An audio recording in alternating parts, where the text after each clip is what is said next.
फेरी land में एक निहायत खूबसूरत इलाका था जिसे बटरफ्लाई लैंड कहा जाता था। ये लैंड अपनी रंग बरंगी तितलियों, नर्म हवा और खुशबुओं की वजह से पूरे फेरी लैंड में मशहूर था। यहाँ की मेहरबान और अक्लमंद फेरी बटरफ्लाई क्वीन थी, जो हर तितली, उसके खाने और उसकी हिफाजत का खास ख्याल रखती थी। बटरफ्लाई लैंड में हर तरफ खुशियां बिखरी रहती थीं। नन्ही नन्ही तितलियां हवा में उड़ती, हंसती, खेलती और एक दूसरे के साथ दोस्ती करती। इसी फेरी लैंड में एक और इलाका था जिसे फ्लावर लैंड कहा जाता था।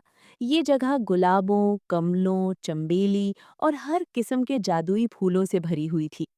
फ्लावरलैंड की निगहबान रोज फेरी थी, जो रोजाना हर फूल की हिफाजत करती। अगर कोई फूल मुरझा जाता तो वो अपने जादू से उसे दोबारा खूबसूरत और तरोताजा बना देती। तितलियां रोज फ्लावरलैंड आती, फूलों का रस चूसती और वहीं बैठकर खुशी से अपने पर हिलाती। यूं बटरफ्लाई लैंड और फ्लावरलैंड एक दूसरे से जुड़े हुए थे और दोनों लैंड्स खुशहाल जिंदगी गुजार रहे थे। रोज फेरी और बटरफ्लाई फेरी बहुत अच्छी दोस्त थीं। वो हंसकर एक दूसरे से बातें करती, इकट्ठे खेलती और मजे करती। रोज फेरी बटरफ्लाई फेरी को रंगीन फूलों से भरा हुआ बुके भी देती। यूं दोनों की दोस्ती मिसाली थी। एक दिन अचानक सब कुछ बदलने लगा। बटरफ्लाइयां गायब होने लगी, कुछ तितलियां कमजोर पड़ गईं और कुछ मरने लगी। दूसरी तरफ फ्लावरलैंड में फूल मुरझाने लगे, उनके रंग आहिस्ता आहिस्ता खत्म होने लगे और उनका रस सूखता जा रहा था। फेरी लैंड में खौफ फैल गया। फेरी क्वीन ने फौरन अपनी शाही अदालत बुलाई।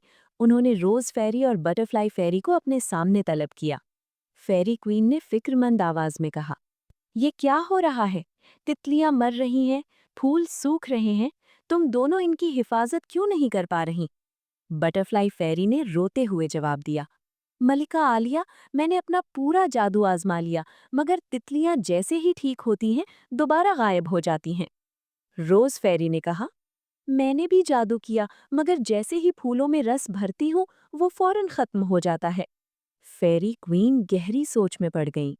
क्वीन फेरी ने फौरन हुक्म दिया कि पता करो इसके पीछे क्या वजह है।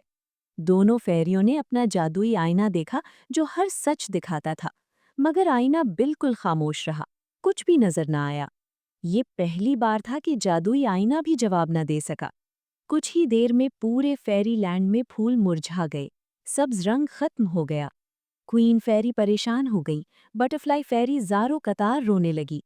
इसी लम्हे बटरफ्लाई फेरी ने चौंक कर कहा, ये तो तब होता है जब अंधेरा जादू वापस आता है। सब फेरीज दौड़ती हुई फ्लावरलैंड पहुंची। वहां एक खौफनाक मंजर था। रोज फेरी जमीन पर मरी हुई पड़ी थी। तमाम फेरी ज़ारो कतार रोने लगी। अचानक रोशनी की एक किरण चमकी और रोज फेरी एक नन्हे से फूल में बदल गई। फेरी क्वीन की आंखों से आंसू बहने लगे। बटरफ्लाई फेरी रोते हुए बोली, ये किसने किया? हमारी रोज फेरी के साथ ऐसा क्यों? बटरफ्लाई फेरी ने कहा कि मैं इसका बदला लेकर रहूंगी। तब लैंड की सबसे बूढ़ी और दाना फेरी आगे आई। उसने कांपती आवाज में कहा, ये काम सिर्फ एक ही कर सकती है, निशा जादूगरनी। बूढ़ी फेरी ने बताया, 100 सदियों पहले निशा जादूगरनी जादूगरनियों की रानी थी। उसने जिंदगी का रस चुराकर ताकत हासिल की। तब फेरी क्वीन ने उसे जादू से पत्थर बनाकर कैद कर दिया था। वो रुक कर बोली, लेकिन पेश गोई थी कि एक दिन फेरी क्वीन का जादू कमजोर होगा और निशा जादूगरनी वापस आ जाएगी। फेरी क्वीन ने अपनी जादुई छड़ी जमीन पर मारी। एक नर्म मगर ताकतवर रोशनी पूरे फेरी लैंड में फैल गई। ये जंग नफरत की नहीं, जिंदगी की हिफाजत की जंग है। हम हार नहीं मानेंगे। सब फेरीज ने एक साथ नारा लगाया, रोशनी जिंदा रहे। उसी लम्हे आसमान सियाह हो गया। काले बादल गरजने लगे। हवा सर्द और भारी हो गई। अचानक जमीन फटी और सियाह धुएं में से निशा जादूगरनी नमूदार हुई। उसकी आंखें सुर्ख, बाल बिखरे हुए और हाथों में अंधेरे का जहर था। निशा जादूगरनी खौफनाक हंसी, आखिरकार तुम्हारी रोशनी कमजोर पड़ गई। निशा जादूगरनी ने हाथ उठाया और सियाह लहरें फ्लावरलैंड की तरफ दौड़ी। बटरफ्लाई फेरी और निशा जादूगरनी के दरमियान मुकाबला शुरू हो गया। फूल जलने लगे, तितलियां बेहोश होकर गिरने लगीं। बटरफ्लाई फेरी ने चीख कर कहा, मेरी तितलियों को छोड़ दो।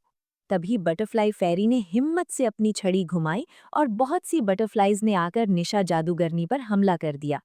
इसी दौरान फ्लावर लैंड के फूल अपनी जड़ों से हरकत करने लगे। वो आहिस्ता आहिस्ता जादूगरनी की जादुई छड़ी के पास पहुंचे और उसे मजबूती से पकड़ लिया। बटरफ्लाई फेरी ने हिम्मत से कहा, रोशनी और दोस्ती की ताकत के बिना तुम कुछ भी नहीं कर सकती। उसी वक्त क्वीन फेरी ने अपनी तेज रोशनी के जादू का इस्तेमाल किया। रोशनी की किरण जादूगरनी पर पड़ी और उसके जादू को कमजोर कर दिया। निशा जादूगरनी घबरा कर वहां से भागने लगी, लेकिन अब वो पहले की तरह ताकतवर न रही।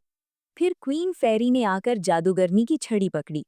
उसने छड़ी की जादुई ताकत को पूरी तरह खत्म कर दिया और यूं तमाम अंधेरे और जादू के जाल हमेशा के लिए खत्म हो गए।